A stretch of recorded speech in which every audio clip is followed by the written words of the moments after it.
Hello Nikkei Pens, as mentioned in a recent community post, I thought we'll do a revisit of the beat-em-up genre, taking a look at the best modern games that are worth a play. It's still a relatively niche genre without that many new entries, but I've shuffled things up to hopefully bring you something new to try. Let's begin with Phantom Breaker Battlegrounds, a very anime entry with some decent pixel art, being a self-styled magical girl beat-em-up that does mix a modern day setting with the Japanese fantasy influence. Mechanically, this does have two planes of action, having you swap between foreground and background, so not exactly the classic beat-em-up style, but is of note nonetheless due to the action and insane combos.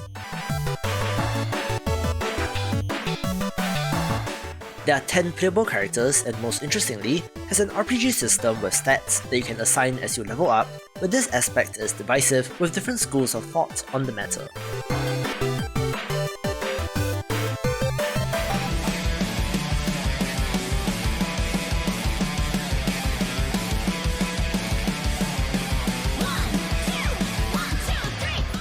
Our next title taps upon an established IP being canonically part of the River City Ransom franchise, where River City Girls is a fantastic pixel art entry that's worth a play. Our heroines go on a quest to rescue their kidnapped boyfriends, again having the RPG elements with stats, leveling up and so on, but for how great the action feels, this is worth a play.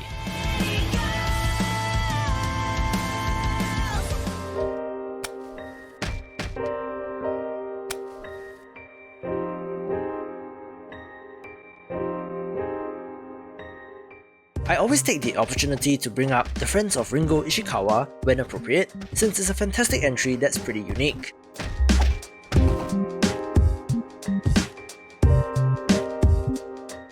It's a life sim title where you play as a Japanese high school delinquent gang leader, passing time in his last autumn before graduation and getting up to all sorts of trouble.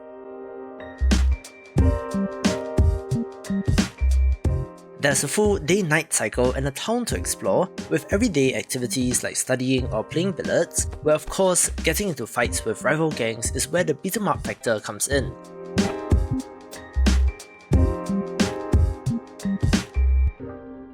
Very neat despite it not being a pure entry in the space, but it's definitely worth picking up in my opinion.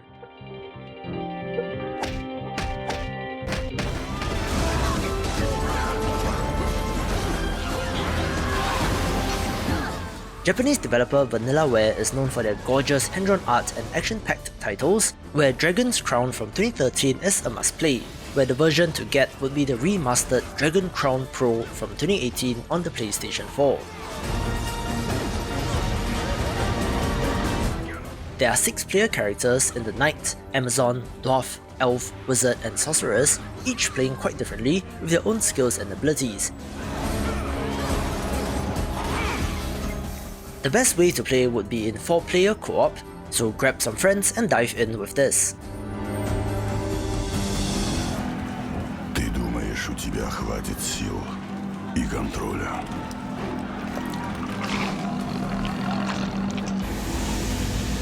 Ты думаешь, что у тебя выйдет лучше без меня?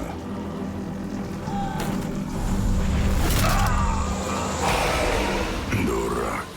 A title that I just mentioned on the channel as part of the must-gets of the Steam summer sale this year is Mother Russia Bleeds, the self-described ultra-violent beat-em-up that is somewhere between Streets of Rage and Hotline Miami. It's set in an alternate universe USSR, where our 4 playable characters are imprisoned street fighters rebelling against the system and the criminal authority, using their fists to do the talking by quite literally cracking some skulls. You have the ability to use drugs to enter a manic state like Bane from Batman, but it certainly falls on the more adult end of things due to the drugs and violence, but good action and pixel art makes it of interest.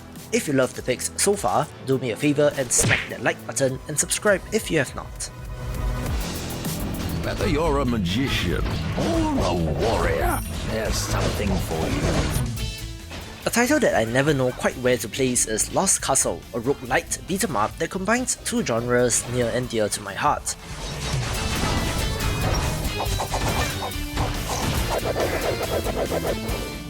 There is classic side-scrolling beat-em-up action, but that's combined with a loot and equipment system, unlockable purchases within the run, and meta progression outside of it. The goal in all of this is to gather as much treasure as you can, facing down gigantic bosses and enemies in order to do so.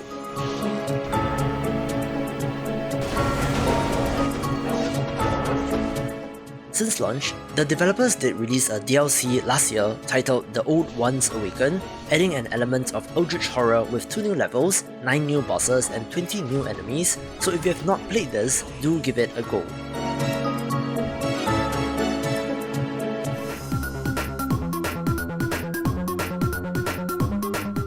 One of the original modern beat-em-ups that really took off is Castle Crashers, first released during the Summer of Arcade in 2008 during one of those early waves of indie games, where the remastered version for PC and modern consoles is the title of interest. I love the humour and designs of this, but the look is reminiscent of a Flash game, which is not surprising considering the Newgrounds pedigree of the developers, and was also the first title that put developer The Behemoth on the map. It still holds up to this day, so if you have never played this, do give it a go.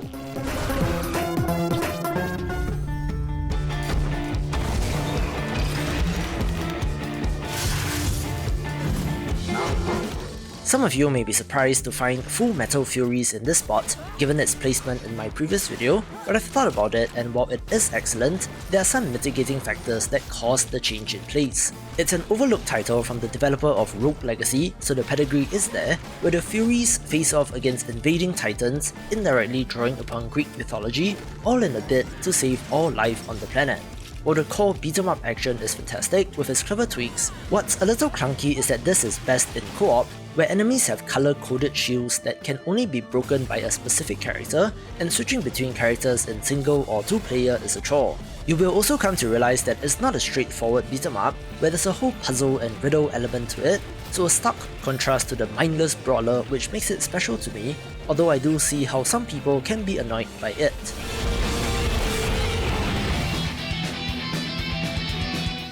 An amazing indie title is Fight and Rage, a pixel art entry which looks fantastic, trying to recreate the classic arcade experience in more ways than one. I enjoyed the intuitive combat system, where holding down the direction button mid-combo will allow you to chain that into a throw, where the focus is on combos which feels great to execute. There are many unlockables in this, from alternate player skins, enemy units which you can play as, and even new modes, providing plenty of shelf life for an otherwise straightforward beat-em-up title. It's perhaps the no-brainer pick that people have not seemed to latch onto, so if you're one of those, heed my advice and pick this up.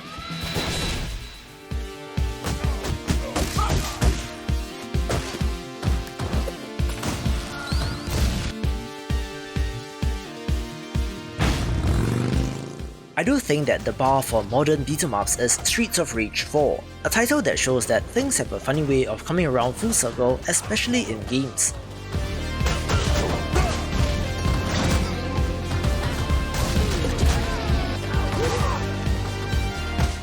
Of course, it's the latest entry in a long-running series from Sega dating back to 1991, where it was a full 26 years between the last game and this sequel, made under the watchful eye of French publisher Dotemu and indie developers Lizard Cube and Guard Crush Games.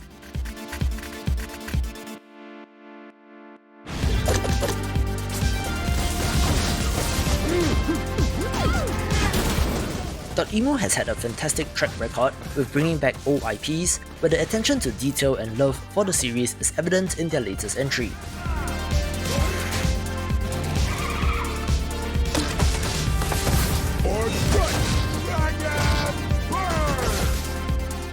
Not only are there recurring characters and enemies, but the developers didn't go as far as to include the retro sprites from the earlier game, which are fully playable in this hand-drawn world.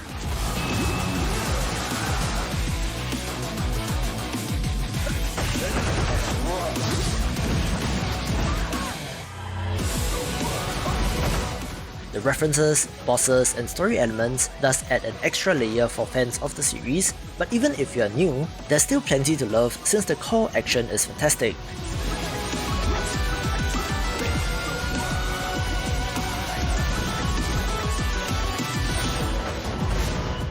The developers did recently put out paid DLC titled Mr. X Nightmare, framed as a training simulation, which means even more possibilities, where the DLC added 3 new playable characters, a new survival mode that does have randomized upgrades mid-run, and added more moves, weapons and enemies, making a great game even better, taking the number 1 spot. For a look at some upcoming games in the genre, watch this video and I will see you after the jump.